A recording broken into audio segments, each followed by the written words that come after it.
Hi viewers, இன்னைக்கு today lunch என்ன செய்யலாம்னு யோசிச்சுட்டே இருந்தேன். நேற்று நான் பொன்னாங்கண்ணி கீரை வாங்கி க்ளீன் பண்ணி நாங்கள் வச்சுருந்தோம். நாங்கள் க்ளீன் பண்ணி ரெடியாக வச்சதுனால சரி நம்ம இதை பொரியல் பண்ணிடலாம் அப்படின்னு. இன்னும் ரொம்ப ஃப்ரெஷ்ஷாக இருக்குது பாருங்கள். சீமை பொன்னாங்கண்ணி இது ரொம்ப கண்ணுக்கு நல்லது, ரொம்ப ரொம்ப ஹெல்த்திங்க. நிறைய விட்டமின்ஸ் இருக்குது. அது மட்டும் இல்லை, என்ன குழம்பு வைக்கலான்னு யோசிக்கும் போது நான் சுண்டக்காய் வாங்கிட்டு வந்தது ஞாபகம் வந்தது. சரி, சுண்டக்காய் தட்டி காரக்குழம்பு வச்சுட்டாங்க. ஸோ சுண்டக்காய் காரக்குழம்பு, சீமை பொன்னாங்கண்ணி, தேங்காய் போட்டு பொரியலுங்க. ஸோ ரொம்ப நல்லாது. இது சுண்டக்காவும் ரொம்ப ரொம்ப ஹெல்த்தி, ரொம்ப ரத்தத்தையும் சுத்திகரிக்கும், ரொம்ப ரொம்ப விட்டமின்ஸ், கால்சியம் எல்லாமே இதில் இருக்குது.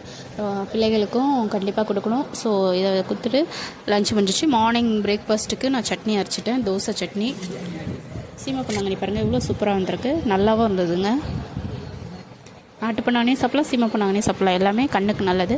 ரொம்ப ரொம்ப கண்ணுக்கு மட்டும் இல்லைங்க, நிறைய சத்துக்கள் இதில் இருக்குது. கண்டிப்பாக நீங்களும் ட்ரை பண்ணுங்கள். வாரத்தில் ஒரு நாள் அதுக்கு தயிர் எடுத்துக்கிட்டேங்க. அப்புறம் கொஞ்சம் முறுக்கு இருந்தது, அதையும் கடிச்சிக்கிட்டேன். இந்த வீடியோ உங்களுக்கு பிடிச்சிருந்தா லைக் பண்ணுங்கள், ஷேர் பண்ணுங்கள், சப்ஸ்கிரைப் பண்ணிவிடுங்க.